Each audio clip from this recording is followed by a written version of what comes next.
Thank you, Garrett. Wow, what a turnout. We had a debate about how many people would show up, and I was hitting the 250 number, and we're right about that, and that's fantastic. What a positive statement about the community of Jacksonville that on such short notice, following a holiday, after bad weather, this many people turned out for this important event. Thank you for being here. First, a couple things I want you to take away by the end of this night. First, you need to understand the importance of your role. I'm going to be open and honest tonight about a direction I see the district going and my vision for the district. I'm speaking at the Kiwanis on Thursday. I'm going to speak with multiple groups, and I'm going to be very honest about my vision. A district needs a superintendent that has a vision of which direction that he wishes to take the district. But I fully understand that there is not one plan that will be successful without substantial support from the community. And therefore, we need you here to give us your input about what the community wants. Because I have every understanding that if the community wishes to go a different way than the vision, then I will make my vision adapt to what the community wishes. So your role to be here is vitally important. But another major thing, oops, I forgot to do that. I need to time myself and look down from time to time. Another thing that I want you to walk away from is that the reality of the state of our physical buildings. Doing nothing is no longer an option. We must do something. Just today we were having a discussion about heaters at Lincoln. This is just one example. We had classrooms that lost heat this year. And our heaters are old. They're no longer being manufactured. There's no replacement parts we can order. Our buildings and grounds guys have done an amazing job of actually manufacturing parts to keep our heaters up and running. They're not as good as the original parts with the great job they're doing, so they rattle, they make noise, they're not that efficient. So we're talking about, do we have to replace the whole units? If we have to replace those whole units, haven't got a quote on each individual unit yet, then the discussion comes. Do we need to replace all the steam piping underneath the building that is starting to leak? And the leaking in the steam piping is creating potential issues we're going to develop with mold. And if we're going to replace that piping, are we talking about replacing the older boilers? So a simple discussion about a classroom heater turns into a discussion that could end up in a couple $100,000. You need to understand the state of our buildings and that doing nothing is not an option. I want you to understand the importance schools have on the economic development of your community. Jacksonville Public Schools is a severe factor in the economic development of this community now and moving forward. Investing in your schools is an investment in your community. Okay, we've spoken about some of the ground rules, and I just want to state something very obvious. There's a lot of people in this room, and I'll bet you everybody in this room that has a strong opinion, there's going to be somebody else in this room that greatly disagrees with your opinion. I have a strong opinion, and I know there are some people in this room who disagree with mine, and I know I disagree with some others. But I'm going to commit to undergo this process as an adult, as a person who cares about this committee, and I'm going to allow the process to go through without standing in its way. Your voice will be heard. But let's have that as an agreement as we go into this important process. Okay, I have one slide. Why are we here? This summer I had a meeting, as a new superintendent should do. I had a meeting with Craig Castleberry, Director of Buildings and Grounds, and I had a meeting with Tom Hyde from Graham and Hyde Architectural Company to get an idea about our expected long-range forecasts for our facilities. The numbers were appalling. You've been to Turner? You seen the gym floor in Turner? How many people have seen that? I've gotten emails from parents talking about how embarrassed they are when people come to Turner and they see the gym floor in Turner. So a simple discussion about the sanded out spots in Turner that we're constantly having to deal with turns into, Water is leaking through the floor. Let's remove the floor and replace the floor and fix the water. No, at that point in time, there's an asbestos subfloor that we would have to go through an abatement process with the asbestos. Then we have to fix the leaking. Then we have to put on the new subfloor. Then we have to put the new floor on top of that. $130,000 minimal. Washington's Plumbing. Look at all the old beautiful homes in this community. Anybody who has one of those old beautiful homes knows at one point in time you have to replace your electrical and you have to replace your plumbing. $250,000. It's going to happen someday. The total 40-year forecast for our buildings, for modernization and upkeep costs for our buildings, came to $44 million. That's not including upgrading our facilities with both technology access, the power to, well, the capacity to power the technology needed, utilizing our spaces in the most efficient manner, to have our schools offer 21st century classrooms to be competitive with other school districts and attracting people to move to our district, minimal of another $26 million. After that meeting, that's where I came up with the total. $35 to $50 million of investments over the next 20 to 30 years. BLDD, when they came in and did their survey, their numbers are extremely close. This is the reality we're in. So the question is not if we have to spend money. The question is, how do you want it spent? And I made the decision then, as some high-dollar items came in for repairs of schools or upgrades for schools, I cannot start going down the path of spending that type of taxpayer money without having the taxpayers involved in a process to get from them how do they want us to spend it. I have that obligation to this community. That's why this process was started. Formation of the committee. 10 individuals. How were they picked? Very quickly. I had two main criteria early on. First criteria was a general criteria for the complete committee. I wanted a committee that was representative of just about every individual in our community. So first, I wanted to have people who had agreed with the board and passed decisions, such as the ward system or the closure of Franklin, and I wanted people who disagreed with the board on those past decisions. I wanted people from our farming community, from our businesses. I wanted current parents. I wanted people without kids.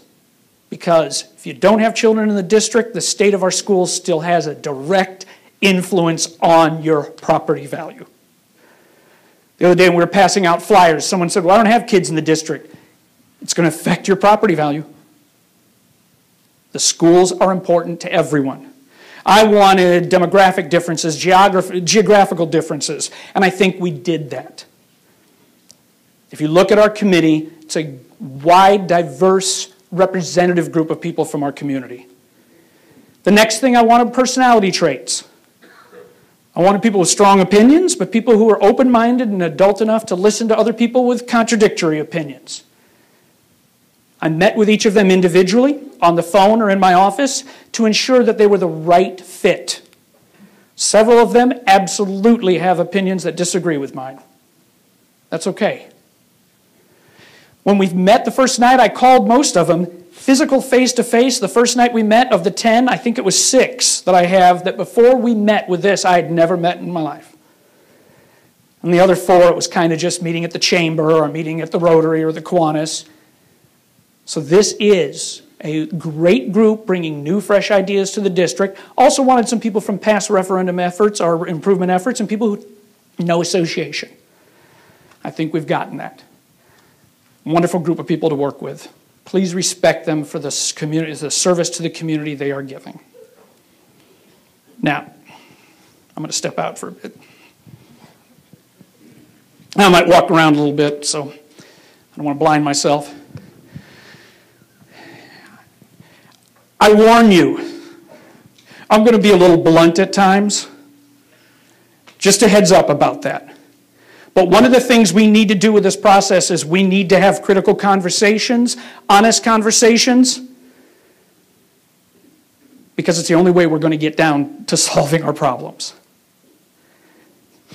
My wife's name is Tracy, and I can tell you Tracy and I have absolutely fallen for this community. I want to tell you why we chose this community. I was in a small district in southern Illinois doing very well. We had a positive fund balance last year. We're one of the 4 school districts in the state, K through 12 school districts in the state, to meet AYP. The only school district in the state that had 55% or better low income percentage that met AYP in the state. Everything was going very well. But as a principal and as a teacher, I was used to being in large districts. It was a very small district, wasn't the greatest fit for me and my family. So Tracy and I decided we were going to try to find a place that, yes, it would professionally fit me, but more important than anything else was the place that we wanted to raise our 2 boys. George and Vince are 9 and 10. They're both at South, and they're loving it. I had only been to Jacksonville once in my life, and between my freshman and sophomore year in high school, I went to McMurray College for a summer enrichment program. That's all I knew of Jacksonville. I think we went to the skating rink once. Other than that, we never left McMurray. So I'm at a conference in Springfield, and I said, I hadn't even applied for Jacksonville. I knew it was posted, and I said, let's drive by Jacksonville and check this place out. And I called my wife on the phone, and I said, oh, wow, there's something special here. For one, you've got the shopping options that we want. You don't have to leave Jacksonville if you don't want to. The parks, and then I drove through Main Street.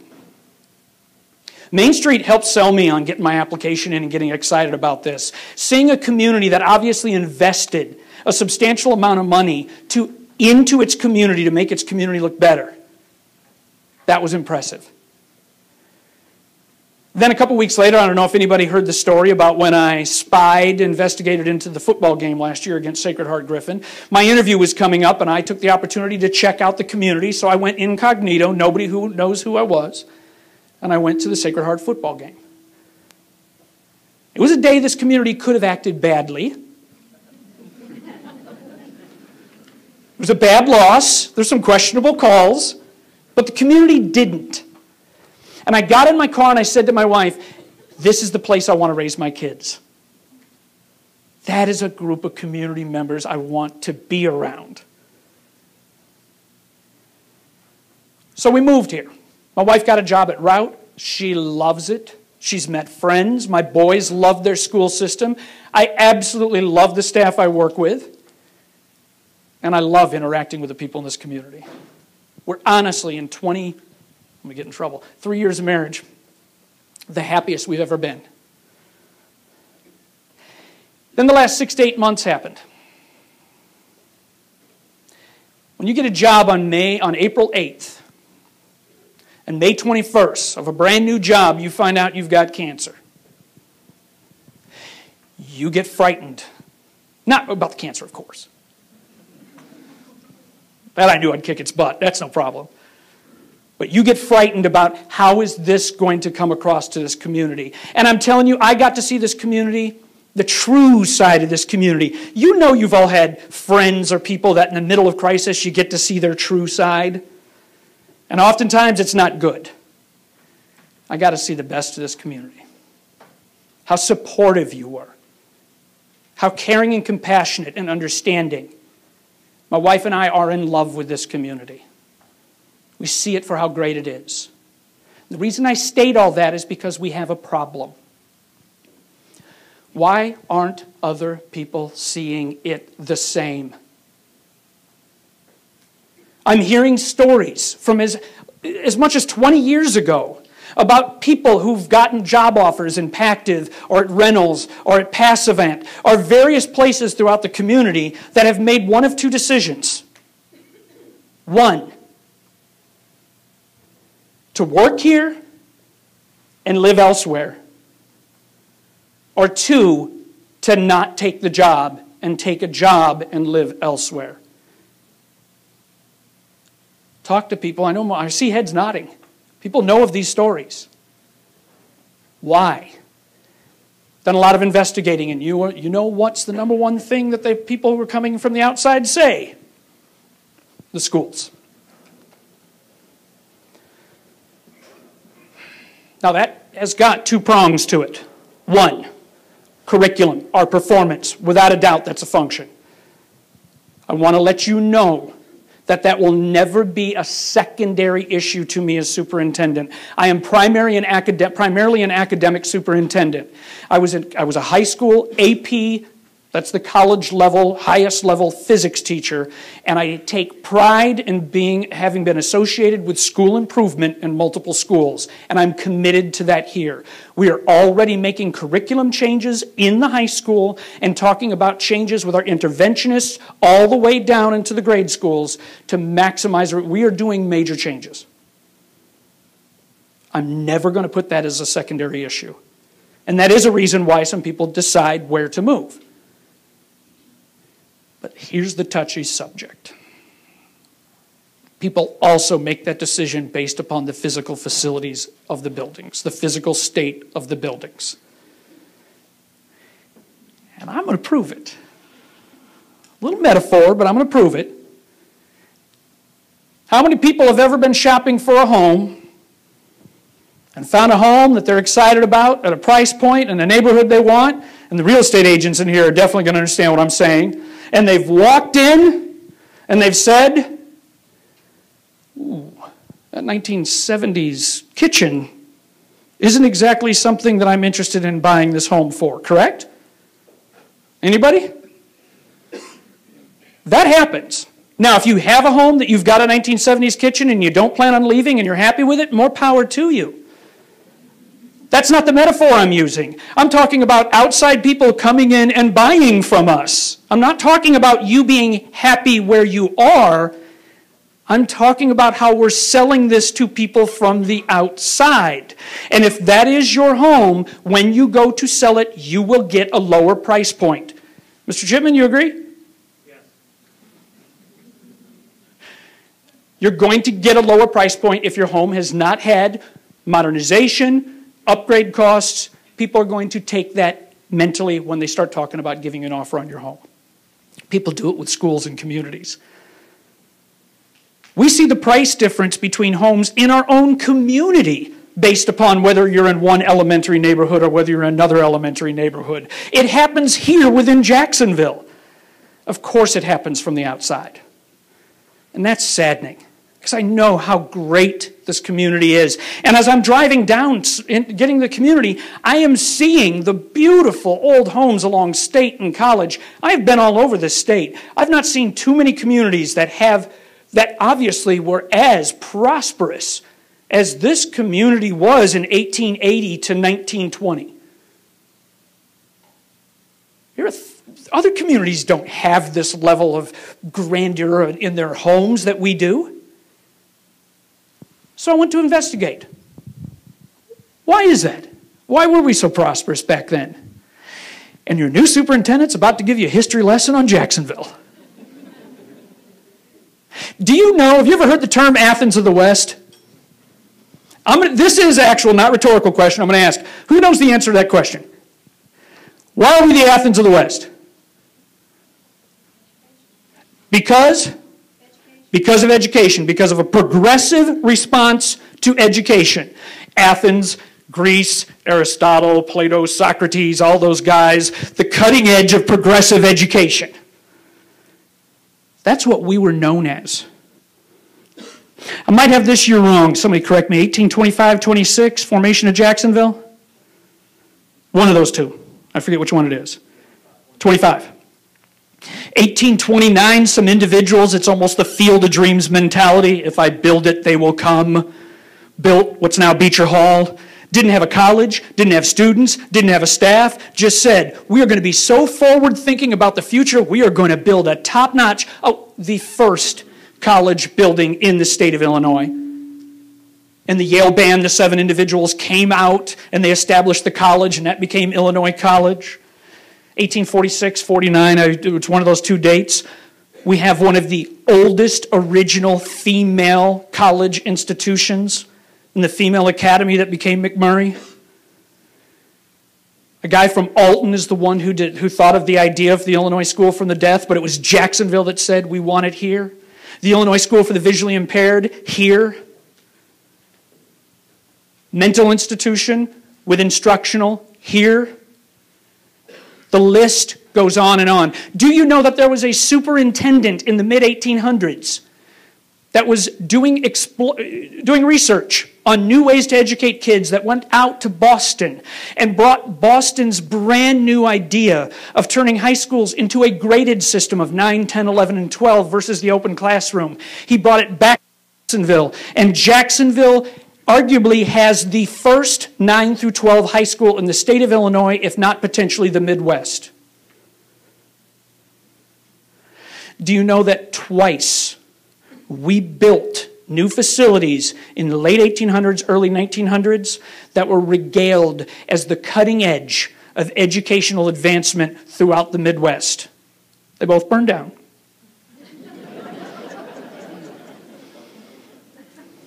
But why was Jacksonville prosperous and great? Because we were the place to come, to be educated, to have your kids educated. My vision is not going contradictory to Jacksonville's history. I feel my vision is being in line with Jacksonville's history. I want us to get back to that point where people are saying, I want my kids to go to Jacksonville schools. We live close enough to Springfield that people can work there and choose to live here. I know a lot of people think that the savior for our community is going to be a big manufacturing company coming in with jobs. Might happen. I can't control that. I'm a school superintendent. It might not. But we are in the position with how beautiful and wonderful this community is, that if we focus on investing in our future, please understand, I'm going to stop here for a minute. When I talk about investing, I am not making the default that we're talking about new. I'm at a minimal talking about investing, seriously investing in our old. That's my predetermined, a serious investment. If we do that, and we get the cutting-edge curriculum, which this staff can do, because I'm so impressed with the staff of this school district, we're going to get back to our level of greatness. There are 3 different stages that I'm concerned about communities. 1, when people from the outside are choosing not to move to your community. I think we've been there. 2, and I am hearing this next stage being discussed in Morgan County economic development meetings amongst individuals, when we are concerned that our kids who are graduating are not considering staying here. And that's becoming a concern. Am I right? The census in Morgan County has been dropping. I think we're in the middle of that. The 3rd stage is the scary one. And the 3rd stage is when people who have the ability and the capacity to sell and get out of their house what they can and move and go elsewhere start making that decision. We are not there. But my firm belief is that if we do not invest in our school systems 20 years from now, we will be. This is a critical time for Jacksonville and its future. We can't pass up on the opportunities. I don't know what the plan is, but I know we've got to do something. Final point I've got. It's not about if we're going to spend some money. This process is about how. Thank you very much for coming out tonight.